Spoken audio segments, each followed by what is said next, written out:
Financial emergency के दौरान पैसों की ज़रूरत के लिए गोल्ड लोन सबसे बेहतर ऑप्शन के तौर पर गिना जाता है। इसमें पर्सनल लोन के कंपैरिजन में इंटरेस्ट रेट आमतौर पर कम होता है और लोन इजीली भी मिल जाता है। लेकिन अब सोने की तरह ही चांदी को भी गिरवी रखकर बैंक लोन पास कर सकते हैं। सिल्वर कोलेटरल पर आरबीआई की नई गाइडलाइंस के मुताबिक 1 अप्रैल 2026 से सभी बैंक और रेगुलेटेड लैंडर्स गोल्ड की तरह ही अब सिल्वर में भी सोने पर लोन दे सकेंगे। इससे लोगों को लोन लेने के लिए एक और आसान विकल्प मिलेगा। अभी तक कई बैंक चांदी को कोलेटरल के रूप में मान्यता नहीं देते थे, जिसकी वजह से सिल्वर के बदले लोन नहीं मिल पाता था। लेकिन कुछ सरकारी बैंक एनबीएफसी इस तरीके के लोन प्रोसेस को अभी भी चला रहे थे।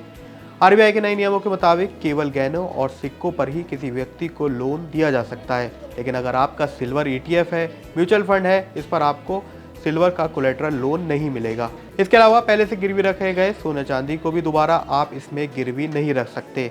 आरबीआई की ओर से ये बड़ा बदलाव चांदी की कीमतों में बढ़ोतरी की वजह से किया गया है, जिससे चांदी को स्टोर करने की लॉजिस्टिक कॉस्ट और इस पर कमाई का प्रोपोर्शन अब बढ़ गया है।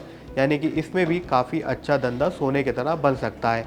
इसी वजह से सिल्वर इन्वेस्टमेंट की वैल्यू अनलॉक करने के लिए सिल्वर कोलेटरल को आरबीआई की ओर से शुरू किया गया है। अब इसमें आपको कैसे लोन मिल सकता है, तो 2.5 लाख रुपए तक के लोन के लिए maximum loan to value ratio 85% है। 2.5 लाख से 5 लाख के लोन के लिए 80% और 5 लाख से ज़्यादा लोन के लिए 75% तक आपको लोन मिल सकेगा। सीधे शब्दों में कहें तो 5 लाख तक के सिल्वर कोलेटरल पर आपको 4 लाख तक का लोन अप्रूव हो जाएगा।